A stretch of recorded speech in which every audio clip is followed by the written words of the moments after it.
عمل نہیں کرتے. نیوٹریشن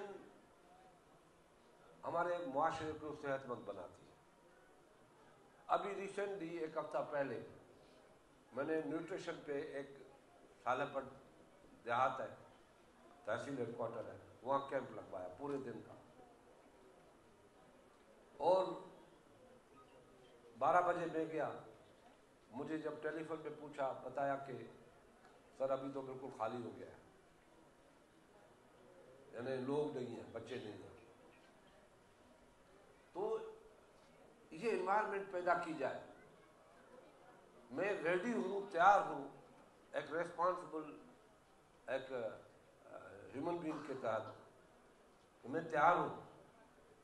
میں کوشش کرتا ہوں کس طریقے سے بھی ہم اپنی ملک کے معاشرے کو ایک بہتر مقام پہ لے آئیں.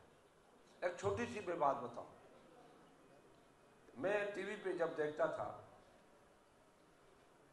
کہ بچے زمین پہ بیٹھے ہیں،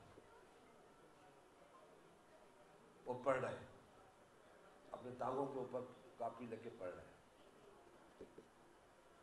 اور میں دوسرا دیکھتا تھا کہ LUMS, I B A, Grammar, Lawrence, Hasan Abdal, Sadiq, ان کے بچے بڑے ٹاٹ پاٹ پڑھ کے پڑھ رہے ہیں، اور دوسرے بچے بھی. اب